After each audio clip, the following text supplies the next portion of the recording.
We are live. Welcome back to another edition of the Mecca of Banter podcast. Today, I am your host, Henry Wind. You can find me on Twitter at Henry Wind. I say it every week, and it's true today. It's a great week to be a United fan. We have a great episode entail for you all. Thank you all for listening. But before we get to the run of show, let's check in. Hoov, how you doing over there, man? Great, pal. We're doing pretty well. All things considered, you got to take a step back sometimes and ignore the BS and the Twitter, and just appreciate where you're at with the season being the way it's been. So I wish you could set your background on these podcasts to just your screen time on Twitter every week. Then that would probably give us a gauge of like how well you're doing weekly.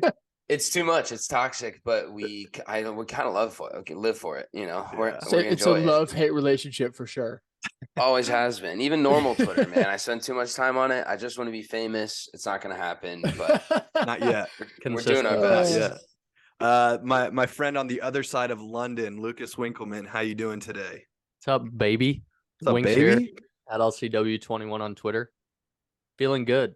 Out of the FA Cup. Obviously talked about that last pod, but excited to talk transfer window, how that ended up. Stoked to be here. Yeah, stoked to have you. And finally, my United brother, Connor Sandobri. What's going on, fellas? Your boy Dobes. Happy to be here. It's your boy C-Dobes 10. For our first time in a long time, we're the famous Man United, and we're going to Wembley. We're in a final. So it's been a good week so far. Like I said, one game at a time, but definitely feels great to actually be in the first final we can be in. So moving right along, boys. Moving right along. So good. So good. Well, welcome, gentlemen. Happy to have you here. Like I said, we have a great episode today. We're going to kick off, diving into City and Spurs now that we have our resident Spurs fan in the chat. We are going to discuss our transfer windows for our respective teams. We're not going to dive into too many other teams. We might have a couple call outs, but we're really going to dive deeply into our teams. And then we're going to finish up with our own version of Factor Cap today. So without further ado, Hoov, I'm going to throw it over to you. You all play Manchester City this Sunday on an absolute must win for you, I'll say, and probably a must win for City as well. How do you see it going? Yeah, man, it's weird. City's the weirdest matchup, I think, for Spurs. They historically play them really well. And then, every once in a while they'll get blown out 3-0 or, look like they're going to take a lead through half and then give up 3 goals in 2 minutes. So it's hypothetically speaking, not saying that that's ever happened before, but no, not anytime recent either. It's a mixed bag, and it's definitely we're just not in the season, the point in the season where I'm like must win. Like, you see this one come up on the schedule and you're like, okay, what's in front of it and around it? And Spurs have done okay with what's been in front of it. And you just can't if you lose this game, that can't linger. Like, you don't lose to Pep's City and get, a run of form, go down because of, you got beat by one of the best teams in the world. So I think everyone knows that. Everyone wants to win. It's at home. It's the best time to play them, best place to play them. I think Pedro Porro starts. Obviously, the new that'd be awesome. The new right wing back plays from Sporting in Portugal. And it's one of those things where you buy a player and that he immediately fits in and becomes the best player in that position on your team. So that's cool. And I think that's where you beat City, is on those overlapping wings where guys are out of position on the City side. So that's how they've done it in the past. It's always been 1-2 pass, in the defensive third to find Kane, to find Sonny on a run. Like that's, you look at the last 3 or 4 wins they've had against City, those have been a majority of the goals. So I think the way that they set up bodes well. But then, you sit and you play defense for the entire game. So it's an interesting one. Conte got his gallbladder removed this week. Hope he's doing okay. I was getting ready to ask you about that. Who's coaching the squad? We got the assistant. I forget his name, but he took media duties last week because Conte wasn't feeling well because apparently his gallbladder was leaking. And he also was in charge during the 2-0 win over Marseille. So I don't feel like we're losing too much. It's always nice to see Conte barking on the sidelines and just being the psychotically passionate human that he is. Everyone kind of grows accustomed to, loving that. They have Spurs literally tweet out after every win a Conte cam.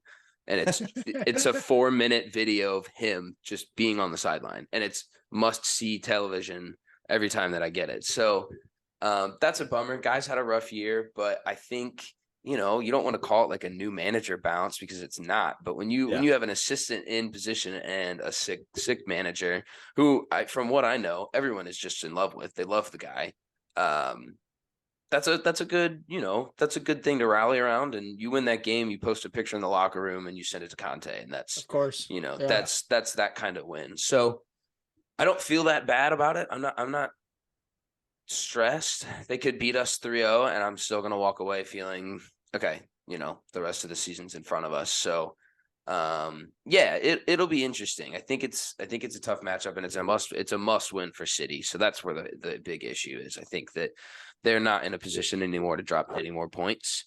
But we're also talking about a team that's sputtering a little bit. Mm-hmm. They definitely didn't look great against, what Winks might say is something of a B-side for Arsenal. There were a lot of subbed in guys for them, and they didn't look as conjoined as they usually do. But City were playing most of the dogs. So it's weird. You never want to say you're confident going into that matchup, but this is about as confident as you can get. I was about to say in previous years, looking at the City side and how strong they've been, this has to be the most excited any of us have been going into a match against them. I think that's what's so funny about City, though, is because like we watched them play their last few games and like we say that they're like sputtering or they just don't look like themselves. But at the same time, like at any given game, they can turn it on and just be that, like they have the players to just turn it on, turn it on any single week. And like we saw in the first leg, not to bring it up, not the first leg, but the first game that you guys played a couple weeks ago, like you guys were down, like went up 2-0 and then City down 2 goals just turns into a completely different gear and turns it on. So City haven't done that from the start as of recently. But I don't think any of us would be surprised if they do come out from the start and all of a sudden look like that. And I think that's kind of what, like Wings, I'm sure are scared of. But not only that, but the rest of the league is kind of scared of that City does hit that gear because they become just a different team when they do hit it. Yeah, I think that's 100% true. The difference, and I don't, it's just a classic saying. The difference between good and great teams are being able to get results on games that you don't deserve to win. So City showed up for 30 minutes of that Spurs game and they punked them and they just literally shoved it down their throats. And Pep came off and had his post-match presser and was like, we didn't deserve to win today. No stones. We ain't talking about John. No guts. No guts. We shouldn't have even gotten 3 points. So, you're talking about the best of the best. And it takes them 20 minutes. Like they could look terrible an entire game. And then 20 minutes later, you catch yourself 2-1 and it's over. What is Richie's situation? Is he healthy? Because I know I've been seeing, I don't know if he's training, if he's not training. So he was supposed to start. Like Conte came out and said that he was going to start for the last FA Cup game against Portsmouth. And he didn't because he picked up a knock. And I don't know. Everyone's kind of tired of hearing that. So there's not really been any discussion. There's been no media or anything to say that he will or won't play. You would assume that if he was ready to play last game and dead-legged himself the training before, and I don't know. Like the Spurs fitness team has been less than reliable this year. So you just don't know. Like I'm begging for the guy to play. I'm begging for him to play as a 9, but we're not gonna see that happen as long as Harry Kane's on the field. So it's weird. I think Richarlison's great, and we all saw him in the World Cup, and he's another one of those players that's just relentless on the pressure and gets rewarded for it. And that's huge in a Conte side. So Yeah. you want that energy. You want him to be doing that boosts the team. This guy you hate playing against. So I think we're missing out on his personality, if anything. But frankly, Sonny finished the man of the match against, Portsmouth or whatever. Had played great and played Great goal. great Vintage. goal. Looked really good. Played in like a hybrid false 9 with Perisic at times, which was really interesting. And bossed it. So Spurs get Sonny back. If you get an informed Sonny, that's a dangerous team. That's a really, really dangerous team. So that's what they've been missing the whole year, I think, is a left winger who's been consistent and a right winger who's been healthy. But other than that, City. I'm excited for this one, though. I'm so excited. I feel like you guys always play them extremely well, or it's just, if not well, it's just a great game. Always. Yeah, it's a fun game. Yeah. I have vivid memories to last year. I was in Kansas City with some buddies who weren't huge football fans, but it was City, Spurs at about 10:30, 11 a.m. We were all pretty hungover, getting brunch, keeping it together. Harry Kane puts in an 89th winning header into the corner. Incredible. And the bender begins. I'm screaming by myself at Chicken and Pickle in Kansas City. And there's nobody in the room has any idea what's going on. And I just look at my friends and I ordered 6 tequila shots. I didn't say anything. I was just like, yes. So those moments can happen. You keep those as a football fan. Those are the ones you don't forget. So yeah, and with Spurs, like they're just so few and far between that you really remember them. The boo roasted. The real storyline here, though, I think that I'm surprised you went all the way through that preview without mentioning it. The real storyline is Kane versus Haaland on this one. We'll see if Nick Hayflinger is avenged, or if the rest of us, eat our words. I don't know, man. I was pissed I wasn't on that last podcast because I was listening to it the morning after on the way to work, like screaming in my car, like no, like losing my mind. But I don't feel the need to dive too deep. We've mixed what the question was, and it's who you're writing the blank check for. Obviously, it's going to be Haaland because he's a kid and he's going to score goals at an unbelievable clip. That's fine. Henry, you sent something earlier, and I don't know if I'm going to be able to find it, but it was a really, really eloquent way to compare the two. You said Harry Kane can do everything that Haaland can do, but Haaland can't do everything Harry Kane can do. That's factual. Somewhere during that, we missed it. Yes, Haaland's a great striker and poacher, so is Kane, but Haaland can't drop deep, affect the play line as a 10 or false 9. And I sent the clip of Harry Kane in that game where he bagged 2 against City. It was a 5-minute clip of just class. Just the dude was oozing it. And it was sprayed ball after flicked pass to 1-2. And, he had 3 or 4 opportunities in net. One of them was offsides. One of them probably should have finished. And then he bagged the other 2, in spectacular fashion. And Nick's comment was, that's fine. 15 seconds of that clip was him scoring goals. He should have scored 3. Haaland scores 3. The rest of it's him just cutting City open. I was like, he's cutting City open. You're talking about a striker, a number 9, a 6-foot big Englishman who can spread balls like that against one of the best teams in the world. And we're not saying that that's not valuable. That's it. I don't need to dive too deep. I think, everyone can take this argument with a grain of salt, but Harry Kane's the better player. Harry Kane's the better player. It's personal. Harry Kane's the better player. Haaland is finishing on a City team, and he's finishing goals that he should finish. I think the thing that you have to look at is that he's put up there to be the guy to finish the tap-ins. Like that's his job. They don't want him deep. They don't want him on the wings. They don't want him sending crosses or spreading the ball. Like they want him as close to the net as humanly possible at all times, and it works.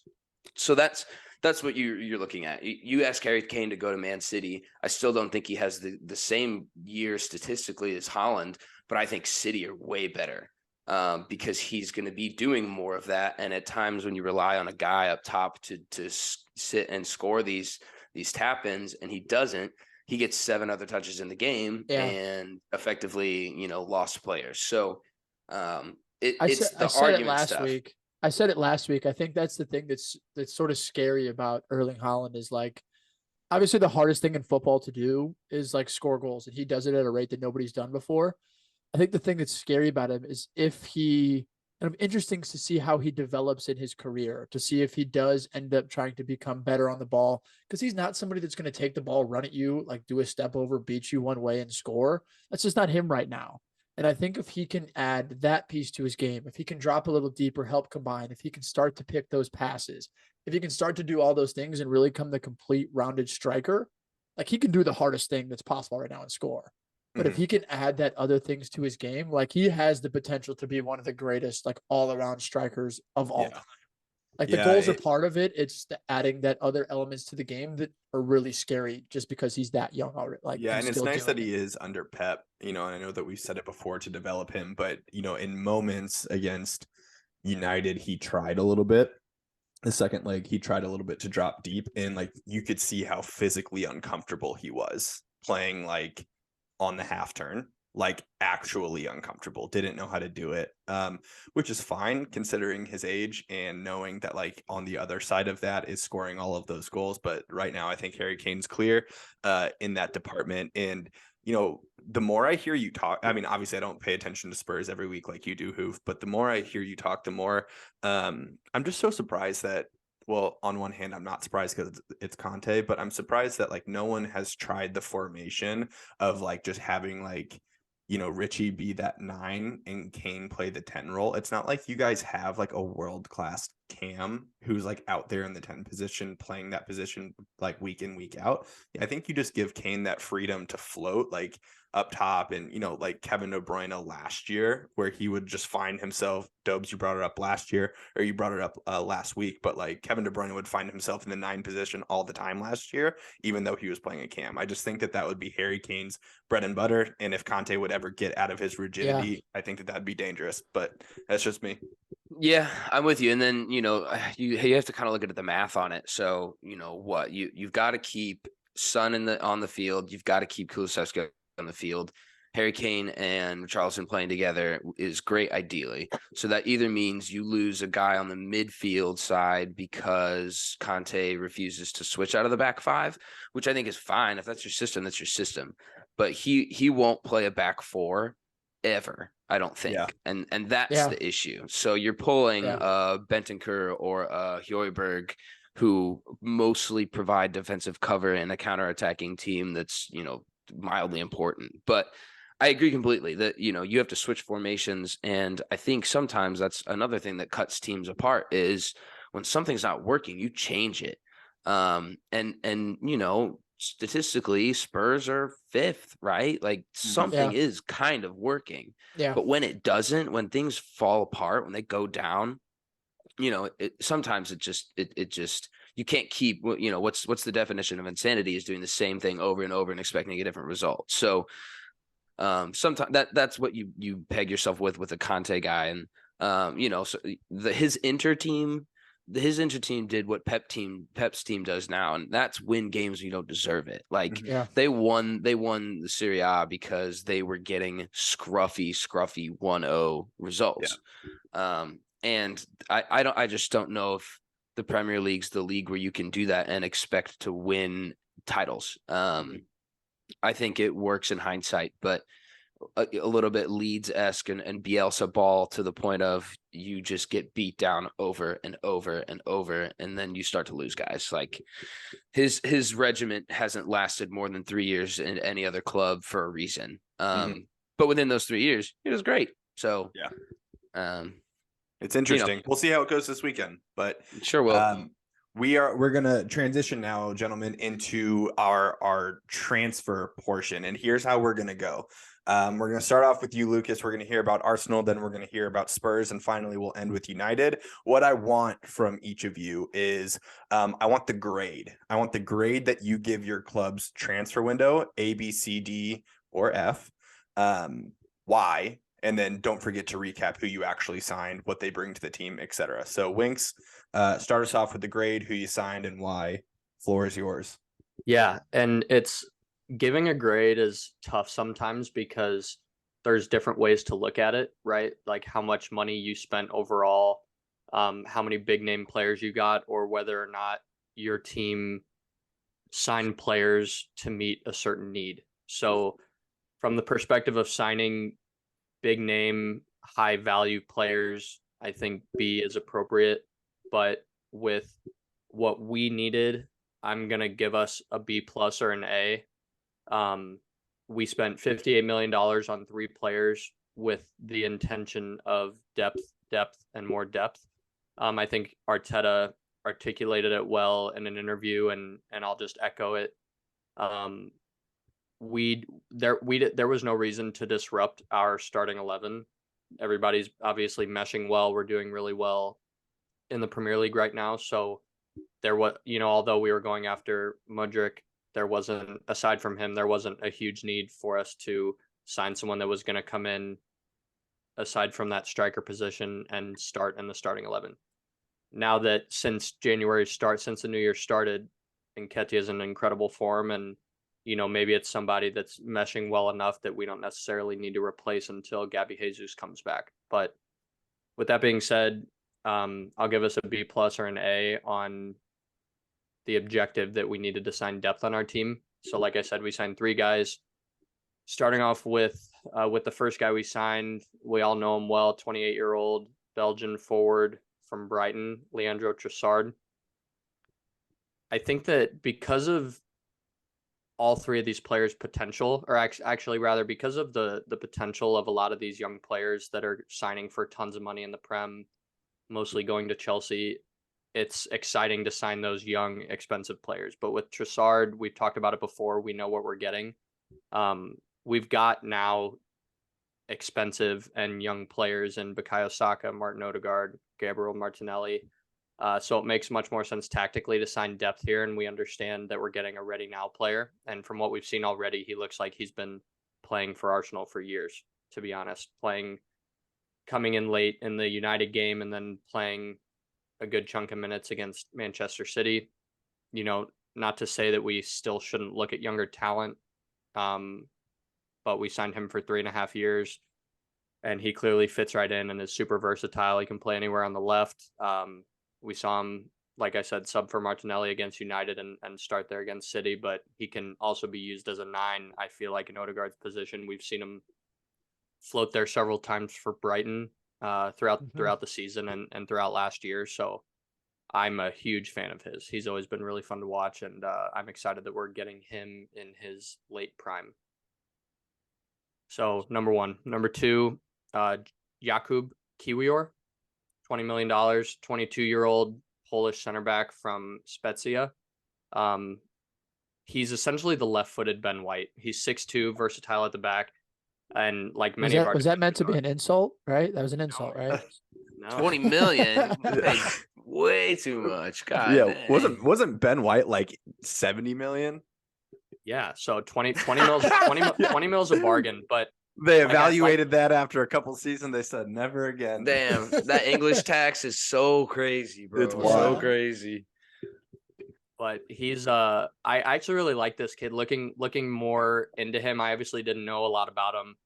We watch Spezia games every now and then, but don't know a lot about this guy. So in doing research and articles and stuff like that, apparently in some national league games, he was at practices for Poland, and Robert Lewandowski wondered who this kid was and in practice, and then when he saw him in a game, he immediately told the team at Barcelona to sign this kid because of how much potential he's got. And so knowing that a guy who's gonna obviously go down as one of the top players ever, best goal scorers, knowing that he sees that much potential in him just excites the heck out of me, and is gonna, I'm excited to see him get some minutes. And like I said, it's nice to have a left-footed center back as well sometimes. Traditionally we don't see that a ton. I think Leach is left-footed, isn't he? Yep. Yeah, so aside from him, I couldn't really name many others off the top of my head, but I think that he provides a versatility in the back that, if needed, he could play that left back position too, like Ben White has kind of transferred to right back. So excited to see him. And plug, he is dating the twerk champion. God. Some sort of, so good for him. He's winning on and off the field, but He's Polish. Arsenal social media is about to be crazy. Hold on, he's Polish? I don't know. I think it's like the world twerking champion. He's dating. No, but is the kid Polish? Yeah, he's Polish. And he's dating the world twerking champion, and there ain't no way in hell that she's not from Southern America. So good for him. This kid's got some riz, bro. Yeah. Got something. But lastly, Jorginho from Chelsea, 12 mil. Jorginho.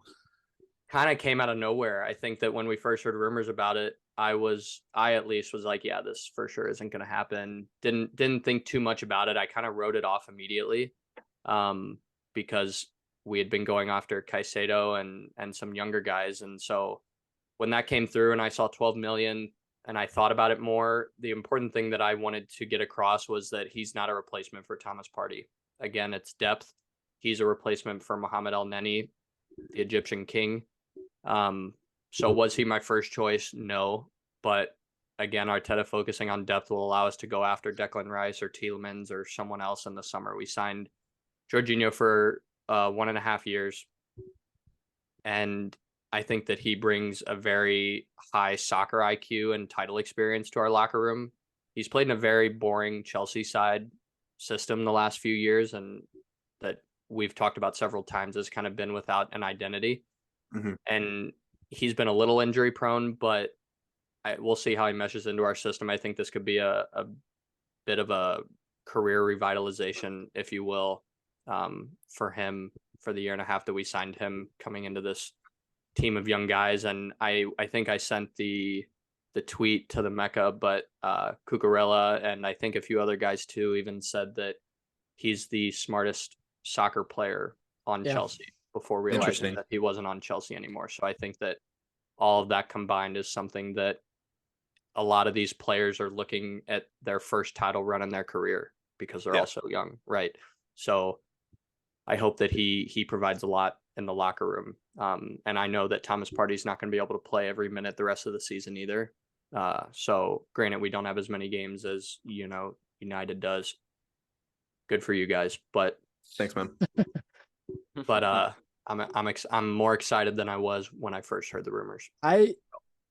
I'm kind of like with you, Winks. I think the more like when you first hear, obviously having watched Jorginho play this year, it's been tough to watch. And I think that's more of just where Chelsea is at with their injuries than it is like Jorginho. And I think when you sort of like analyze this deal as a whole, like I think the big piece is like the 1.5 years to where he can come in, he can be a depth piece. He can be a leader in the locker room who's won with Italy, who's won with Chelsea. And if it works out, it works out. If not, you're not tied to the player for some crazy amount of time that locks you in. I also think what's extremely interesting is that I was reading that when Arteta was at City, that Arteta wanted to bring Jorginho to City. So Arteta has always been a fan of what Jorginho brings. And I think he's a little bit different than Partey, to where I think Partey excels is because he's so athletic. He's kind of like a Casemiro. He can break up the play. Where Jorginho is, like we've been kind of sending it back and forth, he can be that orchestrator in games to where, like, I think if you're playing a team where you're going to have a ton of the ball, that's a game for Jorginho, where he can excel. He can help dictate the game. He can help orchestrate the game. Like when you're playing it like against the Man City or a Man United, like that's your game for your Thomas Partey to come in, break up the play. So I think for the cost and how long the deal is, I think it could be the perfect like sort of fit to where, I mean, hey, if you guys win the title, Jorginho's loved by Arsenal fans forever. It's the perfect move. It's the absolute thing. Plus, I also think like you never really know what's going to happen with Thomas Partey going into the summer. Like this allows you guys, and I don't mean to say it to give you shit, but like he's out on bail for the 3rd time. Yeah. And I think if you guys do have to go actually splash in the summer, like this gives you that financial space to be able to go splash Yeah. on a defensive midfielder or on another like number 8, or if you want to go get another number 9 or whatever the need becomes, this leaves you with the freedom of not having overly spent now while still putting you guys in a good spot to go run after a title.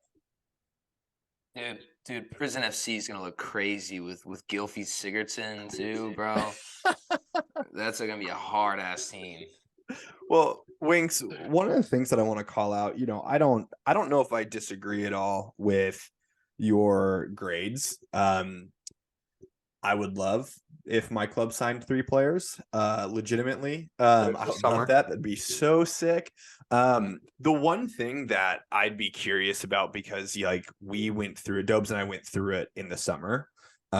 We spent 3 months chasing after Frankie de Jong, and it ended up okay, us signing Casemiro and Antony in the end, but we saw how much it hurt us. And it wasn't like you all went out and like splashed crazy amounts, but it was very well known that you went after 2 players that you didn't get.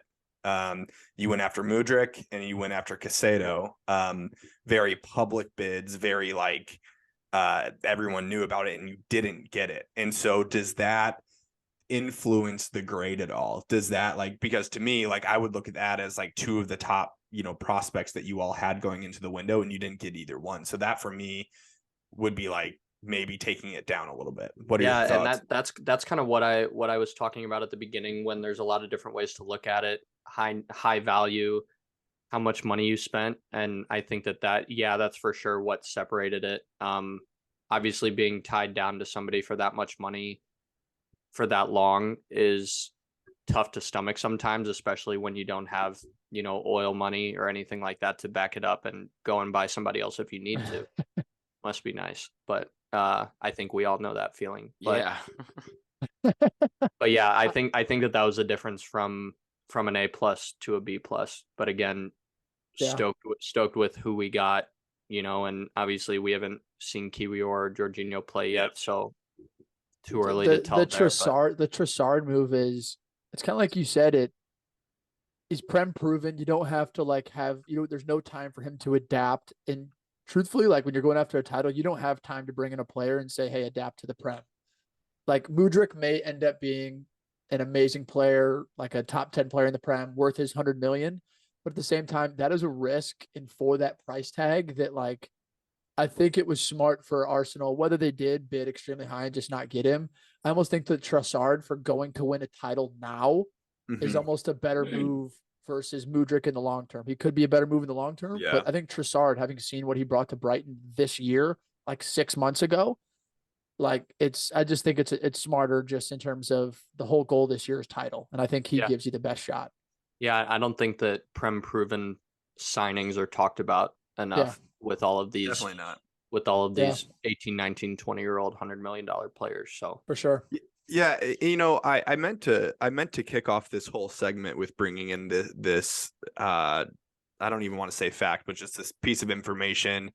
I just forgot to, but historically speaking, we look at Manchester City and then like Barcelona and Real Madrid as like the big spenders of the world. And like every year, that's what we look at, and what's kind of like what we feel consistent. This year, the Premier League outspent every other league by a long shot. And granted, the majority of it was Chelsea. Don't get me wrong. Like we know that. But even looking at, Arsenal bidding up to 70 for Caicedo and up to what, like 90 for Mudryk, like that's still a pretty penny, and not to say if they got Mudryk, they may not have gone to Caicedo, but like that's still a lot of money that the Premier League is throwing around. But historically speaking, a Trossard move in January would be like an unreal signing, and it would be up there of like historically speaking in the Prem. That would be like a signing of the year kind of signing. A Premier League proven 28-year-old in his prime, can play anywhere across the top 4, who's shaking his head, but historically speaking, like that would be what the Premier League does in January, because people don't do a whole lot of business in January. So I think that was a good signing. So overall you gave a B+ to average out the 2. B+ for Arsenal. Yes, sir. Trossard threw a fit, bro. He just threw a fit. You don't sign him for that cheap if the manager there has stones like the current Brighton coach, and like that. It's a great signing. And I'm not gonna discredit that. And I do agree that it's probably smarter than Mudryk, but like he doesn't get you don't get that transfer ever unless that exact scenario happens where he throws a bitch fit and the manager doesn't play no games. So it's like, yeah, take him, whatever. Like we will accept considerably lower because I believe in this project so much that he's toxic to this dressing room. So yeah, it's not worth it. No, but not worth it. Good signing, whatever. Yeah. So B+ for Arsenal. We'll see how the rest of the year shakes out for you all. Hoove, going to you. Spurs signed someone, so Let's that's go, cool. Hoove. Yeah, man. Even Yeah, if man. We all that's celebrated exciting that. for you.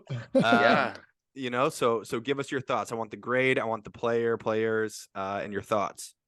I was gonna say D. I'm gonna go D+ for a Optimistic, I love couple it. of reasons. I don't think you shouldn't have to be in a point, and I think Arsenal's in the same position. You shouldn't have to be in a point where you hinge your season on January, right? Like January is for filling guys in to where you see deficiencies currently. So from that aspect, we got a right wing back that immediately is better than all of our other right wing backs and can be if he's the guy that we think he is, Pedro Porro might be unbelievable. I think he could be a classy player opposite side of even Perisic. So we're talking some really good quality there. That's a great signing. The way they went about it and the fact that there was a $45 million or 45 million euro release clause, and we'd known that for the entire month, and Daniel Levy still penny pinched over the entire thing, frustrates me, but that's not anything new. We ended up getting him on a loan with obligation to buy. And I do think it was a Romero structured type deal to where the obligation comes after X amount of appearances or, just something like that. So it was more of a payment structure thing that Levy had his panties in a wad about. So I think that they will end up paying that. They paid $7 million now. They'll pay $38 million in summer if he hits his whatever marks, which I have no reason to see why he wouldn't be because Emerson Royale is his competition. But on the same side of the token, the only reason I gave us a D+ is because we did ship off some guys. They mutually agreed to terminate Matt Doherty's I was going to say, talking contract. about Doherty. So in the scheme of things, I was shocked, right? I saw that news, and you like players at your club, whether or not they're good or bad. And I thought he was always a very, very, very average right wing back. And we never got the guy who was at Wolves, because the guy who was at Wolves was sick. He was bagging goals and was just actively involved in the attack. So it was weird. He's 32. He is playing behind the guy that we just bought already. Like, he immediately falls into number 2, I would say, on the depth list. They loaned out Jed Spence, which is good. If you're not going to play Jed Spence, get him out some on loan. Minutes. Yeah, get him some minutes. He went to France. He's probably going to be the starting right back for I think it wasn't Lille. Is it Rennes? It was Rennes. Yeah. Right. So he goes into a side where I would assume he starts immediately at Rennes. And then you have Emerson Royale, who we bought from Barca for like 25 million and is 23. So where you cut the guy with some age, like, that's Deadwood. That's what you dream of as a Spurs fan. We've got Ben Davies and Eric Dyer still anchoring down on the back line, and we've got a 32-year-old right back. Cut the guy, get somebody new in. That's the only reason that I'm giving us a D+, because they let someone go. They let someone go that wasn't going to bring the squad forward. So I loved that. That was great. After I got over my short bit of emotional period of kind of liking the media I saw of Matt Doherty, that's great. He's going to go play at Atletico. It's going to be awesome. And then Danjuma. So I thought that one was interesting, and it's not a signing you would ever turn down. We signed a left winger who's in form from Spain to basically compete with our superior left winger who's out of form as all could be. And I think that's fantastic. Like, Sonny's never had someone who was going to challenge him for a position. And that's not anything against him. It's just that's how good he's always been. Mm-hmm. And then you have a year like this. You bring in a guy like Danjuma, who got on the score sheet in the first 15 minutes in an FA Cup game. Like, that's real competition. And that's what you beg for as a Big Six side, to be like, okay, we need competition and depth to be able to do anything legitimate. That was a good depth signing. it wasn't the position that we lacked, right? Like it wasn't the position where we were like desperate for somebody new to come in. Spurs are 4 or 5 players, I think, on the starting 11 short of being legitimate. You've got a center back, you know, if you want to look at the 5 at the back, you've got 2 center back spots that need to be replaced. Eric Dyer and Clement Lenglet's been fine, but you need a left-footed center back that's better than that guy. Ben Davies is irrelevant to me. I can't even believe he's still at the club. He's been there as long as I've been a Spurs fan, which is embarrassing. So unless you're Harry Kane, but he, you know, like we're missing. Hugo's got to go. I'm over Hugo. I love him. Club legend. You can accept that. He's one of the most capped players ever. Captain of France, one of the most capped French players ever. World Cup winner. Great. I'm so happy for him. He needs to go somewhere else. He's done. He's had his time. You need to get a David Raya or someone who can replace that spot. No one replaces your club captain, but a guy who you can put your chips on for years, right? Like having a goalie problem is the single worst problem in all of football. Like the last thing that you want is to have a revolving door of goalies, of keepers. So there's glaring holes on the Spurs team. They're positions that could have been picked up January, maybe not at the proficiency or price tag that they wanted, which clearly is all Spurs is about. We signed Beyonce before we signed a Eric Dyer replacement. Incredible. 2 nights. Awesome. Who wants to go 2 nights at the Tottenham Hotspur Stadium in May? Beyonce, boys. We are You're bringing in money, doing bro. it. Yeah, and that's the other thing. Spurs Twitter panics. Well, there's a weird division between the old heads and everybody else, but there is a group of people that are like the Enoch and the ownership group are just in it for the money, which I agree completely that they are. Getting Beyonce and having these fight nights with Fury and doing these NFL games, that's a fucking good thing. Like put the spotlight on the club, put the spotlight on the stadium. Bring in external outside fans that Global in any brand. way possible, global brand, be the brand that you are, then back it up on the football field. Like that's the kicker, right? I said this a couple weeks ago, but they sell themselves as this just massive club, best facilities in the world, best stadium in the world, best whatever. And then they give up 4 goals to City in 20 minutes. And, we're not a serious anything. So, they made another like a kid signing for the youth From team. Chelsea, eh? Yeah, I thought it was striker. Something. I thought it was Jude Bellingham's little brother for a second, but it wasn't. So, I didn't know much about him. I think he came from like Cardiff or something. I don't know. Soonsup Bell. Yeah, Bell. I think he's a striker. I'm pretty sure I saw that somewhere. The next Harry Kane, maybe. Sure. We've had like 5 of those, and they're all gone. So, I actually rate the Danjuma signing, and the reason if Conte wasn't your coach, I think it doesn't make a lot of sense. But you look at like Danjuma coming from La Liga, playing for Villarreal, where they have historically been that side that has always like outworked the other team. They've never necessarily been the best. They're typically good on the ball, but defensively sound. He's coming into like a Conte system that is very much that, to where he's kind of already been there, done that, can already expect his role. When he does play, you know exactly what you're going to get out of him. And then Pedro Porro, like, I think that's a fantastic signing. Like, I do think Spence may be the guy for the future. And I would love United to have a guy like Spence, but like Porro's that guy that can come instantly, make your right side better, that is physically sound, that can get up and down the wing. What did you give your rating? Did you say a D? A D+. I gave it a D+. D+. I would take your guys' window in a heartbeat. Yeah, I would give it at least a C. I'll take a C-.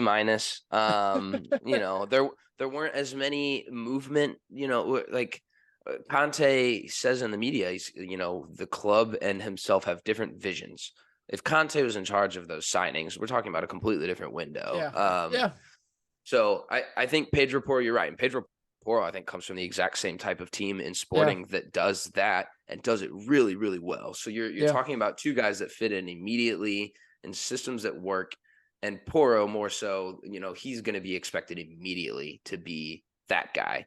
Yep. But if he's anything that we think he is, then he's he is going that to. guy. He is that he guy. is that Yeah. guy. The So- other thing, Hoove, that you didn't mention was Brian Hill went out on loan again to Hill. Sevilla, and I just feel like it's just Tottenham is just not his club. Like it's just not going to work out for him at Tottenham. So I may agree. I think I rate Brian Hill. I think he's 20 pounds too light and in the wrong league. So that's fair. I think That's fair. I think you're right completely. I think that he goes to, did he go to Valencia? Or So Sevilla. Sevilla. And I think he did really well. They signed him from, I'm pretty sure they signed him from Sevilla originally because they put Eric Lamela in the same deal. So I think if Conte is not the manager, I think it's a similar situation. He plays in a different system. He's not this guy that you need to that you want to like run onto balls to find Harry Kane in the middle. Like this kid wants the ball and he wants to go at you, which is great. But he's a small child. Like he's just a small boy. And the physicality of the Premier League doesn't allow for that to really be, unless you're Neymar and Jack Grealish shifty. Like Jack Grealish will beat you and get fouled.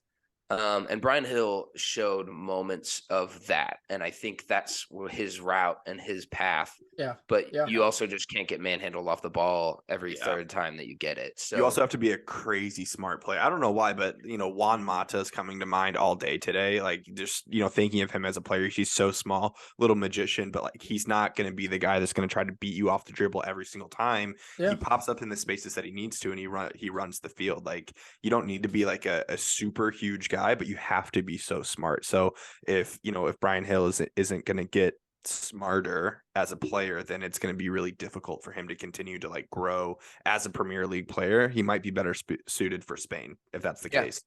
I just hope he gets minutes and hits the gym, and then I truly think he could be a really good player. But tough system to come into, tough situation. You're behind Kulusevski and Richarlison and. And he wanted to play, and that was really the basis of the loan, was the fact that the kid was like, look, man, like I got to get minutes. So I respect that, and I'm glad that they sent him out on loan. I think any player like that, to a certain degree, you want to build some sort of club or locker room atmosphere of like you have to want to be there, and Conte probably definitely does that. So the moment that you tell a guy like that, hey man, like I'm not getting enough minutes, I think I need to go somewhere and play, he's gonna be like, sure. Yeah, let's do it. That's like no problem. So, we'll go with the C-. I'll give the credit where it's due. A lot of holes on that roster. A lot of holes. I think I agree with the C-. It's a good shout. Dobes, we're gonna throw it over to you with United. I'll chime in wherever I see fit, but I'm gonna let you run this one. With United, what's the grade? Who did we bring in? Who left? What are your thoughts?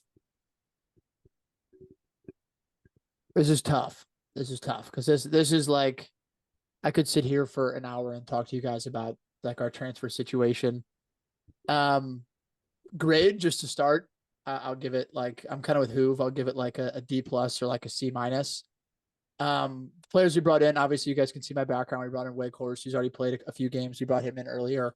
And then we brought in the last time that we recorded, and so our fans listened, like Hen and I sat there and said, I doubt one like at all that we're going to do a single thing. And I think we, like, with the bottom of my heart, I truly, truly believe that. Yeah.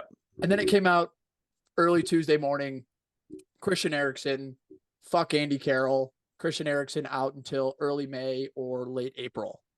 And so United kind of went into panic mode, and we signed Sabitzer from Bayern. And I personally, with Sabitzer, I'm extremely happy with the signing. I think for specifically what we needed, I think he fills that role for us. And I think, there's been a lot of sort of heat, like, oh, well, he doesn't start for Bayern. He doesn't get a lot of team. It's like he's played 24 games this year in a Bayern midfield that is absolutely world-class.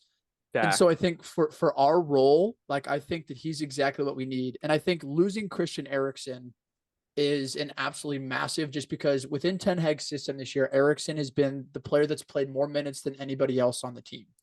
Eriksen is second in the Prem currently with 7 assists behind, I think it's behind Kevin De Bruyne. And what Sabitzer brings is he has 10 lungs.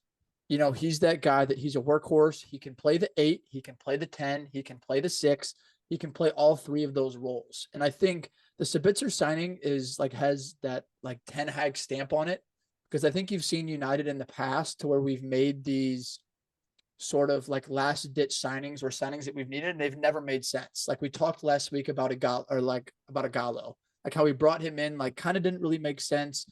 Where Ten Hag wasn't, it came out that we had the chance to sign Isco. We had the chance to sign a few of these other players were offered to Man United, and Ten Hag simply said no. He said, no, I don't want them. And to where with Sabitzer, if you look at him, I have some stats up compared from last year between him and Eriksen.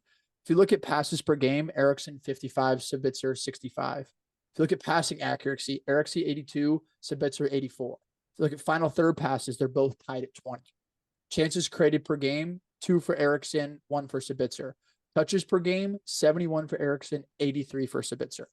So I think in the role that he's coming to play, I think he sort of is that perfect player that adds that little bit of defensive element that Eriksen didn't have.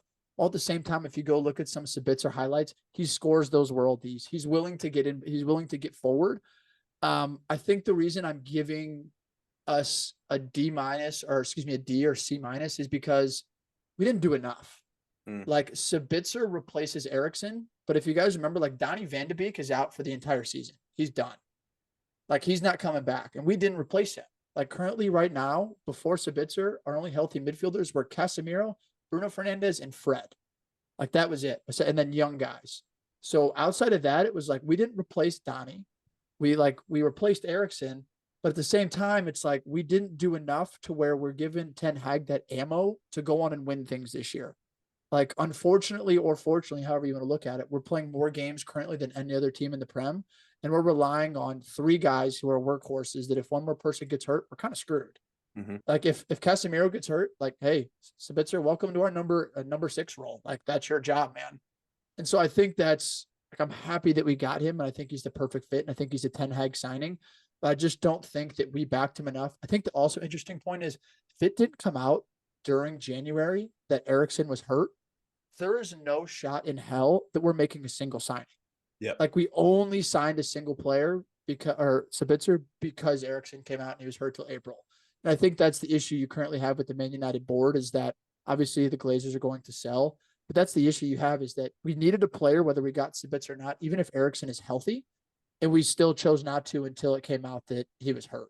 And so I think it's frustration. I mean, we've talked about going into Weghorst a little bit. I mean, he's a Ten Hag profile striker. We've mentioned this before. I don't need to go into too much detail. I personally like him. He's cheap. He presses high. He works his ass off. He had more presses in his first week in the Prem than anybody else in the Prem. I think he deserves to have a little bit more chances. I think what's interesting is if you watched our game against Forest yesterday, when Bruno went out right, Bruno started to serve balls in the box, and Weghorst came out of the game. So it's Weghorst has kind of been doing the low man's job of just running his ass off for not a lot of service. I think it's a D- or D, just in terms of what we got for what we need in order to potentially go on and win things with the amount of games that we have this season. Yeah, I would agree. Hoove, I think you hit it spot on in saying that, January is for reinforcement and you can evaluate a transfer window based on, what does the team need and then what did they do about it? United needed quite a few things. We needed a striker, which you can say that we got in Weghorst if you want to make that argument. But I also think that it was a Martial injury that caused it. I don't think that there was a premeditated, that's what we're going to do. And yes, Ronaldo left, but I still don't think that was enough. I think it was when Martial got injured. That's really what pushed that over.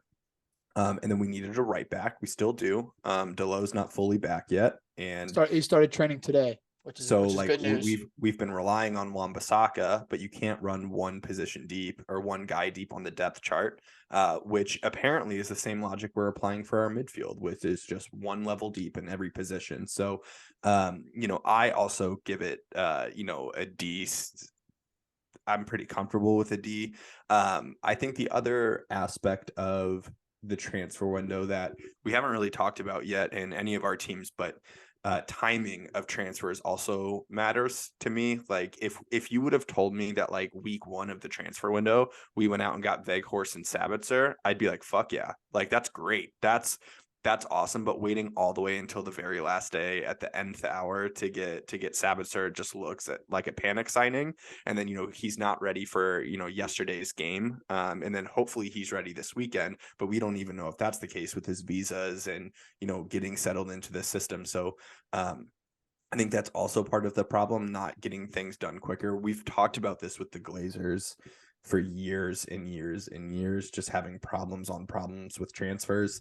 It was a really disappointing window. And quite honestly, we're where we are right now is like, actually, just like you said, Dobes, we're one player less than we were at the beginning of the season. We can have Weghorst take over Ronaldo's spot. We can have Sabitzer take over Ericsson's spots. We're still down Donnie. We're still down Delo sometimes.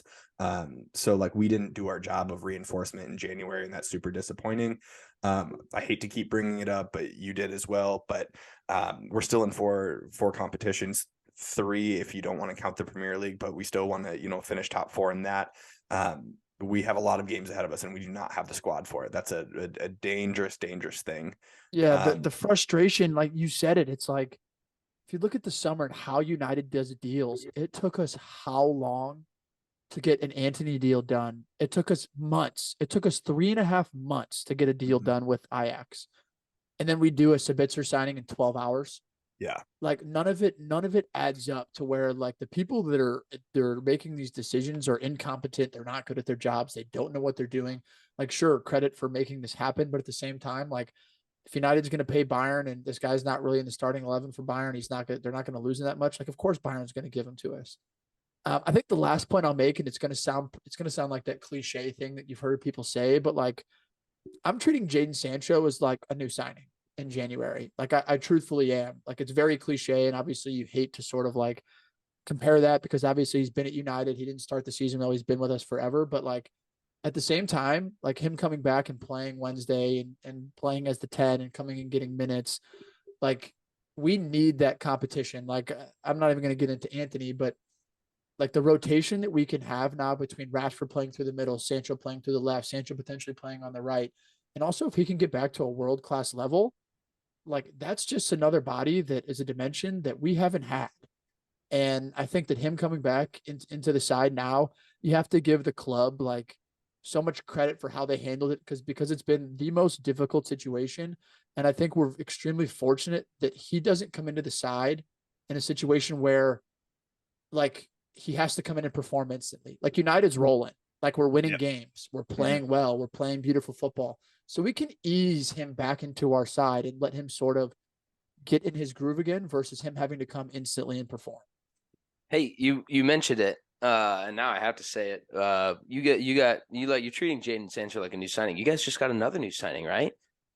Just Phil Jones? Oh no, fresh off bail, yeah. Jesus. I saw you smiling, and I knew. He and said, I knew there exactly it what is. you were talking about. I wasn't even gonna say it, but you let it in. You said Jadon Sancho's a new signing. I was like, man, that Mason Greenwood guy looks great.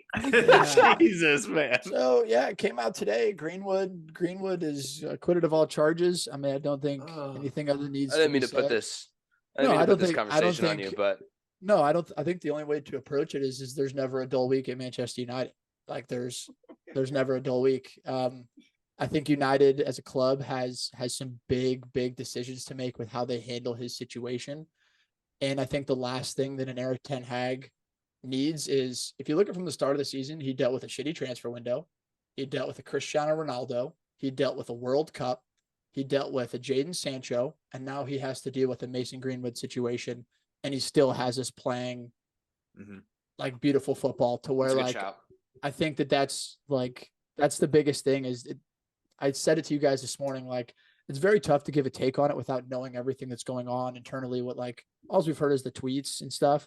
But I think the biggest thing is the last thing that we wanted right now is another distraction when we have such a large fixture of games schedule coming up, and we have such like important things to play for, that I think the last thing United as a club needed was the Mason Greenwood situation. And I think it's probably the last thing I'm going to say on it for a while. Yeah.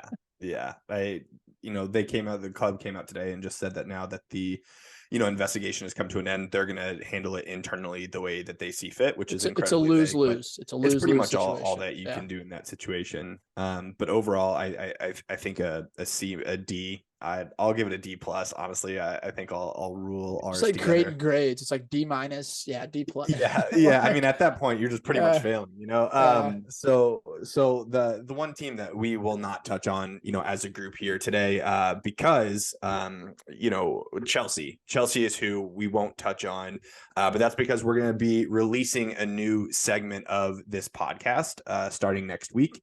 What you all have been able to count on this far, listeners, is a consistent Tuesday morning upload. We typically record on Mondays for Tuesday morning drops, and we recap the weekend. We look ahead to games, but it doesn't really leave us all the times for conversations that we want to, and sometimes we don't have the time to dive into specific teams or specific situations. So coming out next week is going to be our very first Mecca Moments segment of this podcast, where Nick and actually Jake Wind is going to come back, and those two are going to break down Chelsea's transfer window. They absolutely obliterated every single record that had ever happened in a January transfer window ever. I think Chelsea collectively spent more than all of the top leagues other than the English Premier League put together. And then they broke the transfer record for a British signing, which is Enzo Fernandez, on the very last day. So they're going to have a lot. Don't forget it. More transfers than wins. Don't forget it. More transfers than wins. That's very true. Season. So Jake and Nick are going to be talking all through that this weekend. It should be out next week. So stay tuned for those. Mecca Moments are going to be coming out throughout the entire year. You can always count on our consistent Tuesday morning drops. But we're going to move into our last segment quickly here. Butch isn't here tonight, so we're not going to do a factor cap. But what we are going to do is I want to hear from each of you, and I'll give mine as well. Who is your signing of the season so far? And to set the stage, it doesn't necessarily have to be the player of the season. Like we talked about Odegaard, we talked about Haaland, we've talked about those guys, but who is the signing of the season that you saw come into a team, may not be yours, and transform that team that you think is the signing of the season? So whoever wants to start, we're all going to give ours. Who's starting? I'll go first. If you asked me at the beginning of the season to predict, I would have said Zinchenko. Give it to me. I would have said Gabby Jesus. Just say it. Yeah, Zinchenko, bro. Boo. Truthfully, mine is between three, and it's not even me trying to show bias. Of course, Cassie's mine, but Zinchenko is there with me for me. Very much signing of the season. Yeah, and I figured one of you guys would take Cassie, so I went with someone from my own team. But we've talked about it on several of the podcast episodes since the World Cup break. But yeah, I think his impact to Arsenal is super clear in the way that we're able to play and move the ball forward, especially up the left side. I won't go too in depth in it, but Zinchenko for sure. Zinchenko was what? What was his fee that he was? 30 million, maybe like 35 with some add-ons, but 30 I think was the base amount. Yeah, because I'm always curious with this too, of the signing of the season is how much does it cost as well. And granted, if he comes in and transforms the club and then you win the Premier League, 30 sounds like nothing. But I'm always fascinated with it. So Zinchenko's yours? Yes, sir. Non-biased. I love the answer. I think it's interesting. The way that I'm looking at it is looking at a team and what they were before, and then looking at they were after, and you factor in the price, right? So, the obvious ones, I think Arsenal's doing most of what they're doing now without Zinchenko, but I do think they're better with him. I can't BS all this, but I think Casemiro too is that one's a bigger one to me than Zinchenko, just because of the identity and what he's actually brought and being so in the focal point of the team. Like Zinchenko's great, but as a roaming left back, he causes problems. There's no way around it. But I think Casemiro for sure holds that. I'm gonna go with a guy that you might agree with. Botman? Sven Botman. I also had Bruno Guimaraes in there, but I do think too Newcastle has a little bit of the same identity. I think Bruno really, really takes them to the team that they're at now. So he was my really close one. I think Tyler Adams at Leeds has done things that no one expected him to do, and I think had they actually expected him to do that, he wouldn't be playing at Leeds. So I think we're looking at a piece of unbelievable business by Leeds, a guy that comes in and plays 90 minutes every single game, and is absolutely locked down. One of the best rated players on their team. Captain, he came in, or I don't know if he's actually the captain. No, I think it's someone else, Marco Luke Llorente, Ailing. But I think it's almost like a shout, as he probably is kind of something of a captain. Like this guy came in and completely took over the midfield, and he is just the Leeds fans are bleeding for him.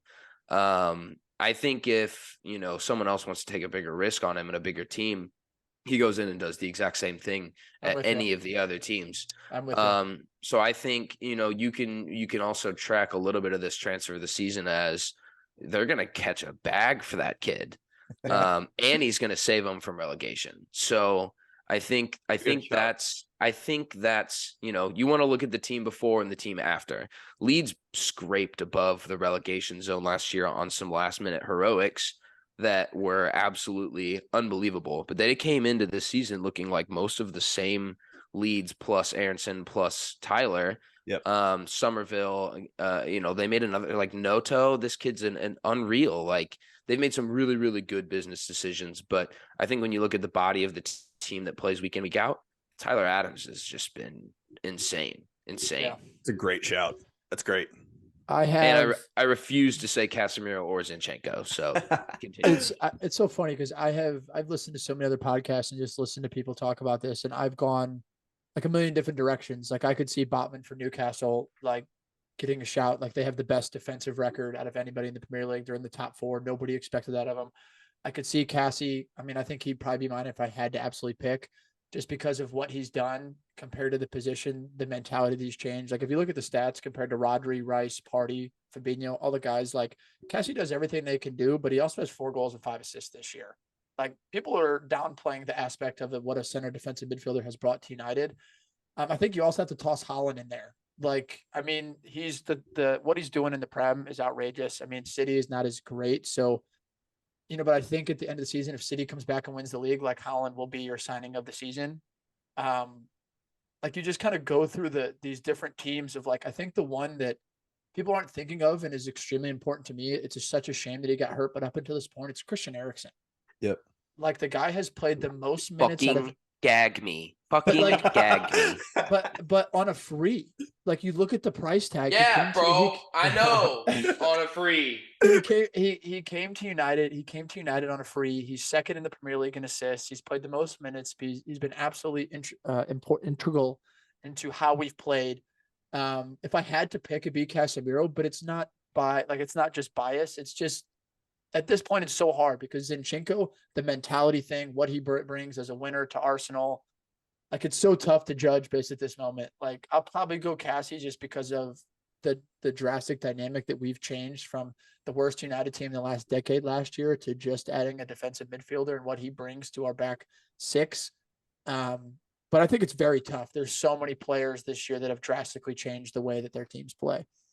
Yeah, I love it. My answer quickly is Casemiro. And I know that that's really biased, but, Dobes on this podcast for the last year and a half, Dobes outside of this podcast, between the two of us, we have been yelling for a 6 at United for years and years and years. And it's just so nice to see the change that he's brought. And you talked about him pretty eloquently, so I won't, but I do want to give 2 shout outs for signings that are going under the radar as potential signings of the season. Nick Pope at Newcastle, 11.5 million for him, by the way, at the beginning of the summer transfer window is looking like probably him and Ramsdale for like team of the season, goalie of the season at this point. I mean, it's so nuts. And this is not a shot to Ramsdale at all, by the way, but like Ramsdale was what, 30, 40, 50 million. Like he was expensive, and that's fine because as a keeper, you spend that money. But Nick Pope at 11 million, potential signing this season. And then I want to give a shout out to Fulham sitting comfortably in 7th. João Palhinha, their number 6. Crazy. Yeah. The highest defensive stats in the Prem, and he was a steal at 20 million. So, you know, a lot of good signings this season, but good to hear. And only the second half of the season will really be able to tell us, you know, who finishes where. But that wraps it for us. Gentlemen, good job today. Well done. Mecca fans, you know where to find us. We're on all of the social medias, on the TikTok. We're throwing more polls out there on our Instagram, on our Twitters. We want to hear what you all want to hear. Vote, interact with us, leave some comments, and we'll get some more guests on here. And look out for that Mecca moment coming next week as well. So for all of us, goodbye. Yeah, Cheers, lads. fellas. Cheers. Cheers, fellas.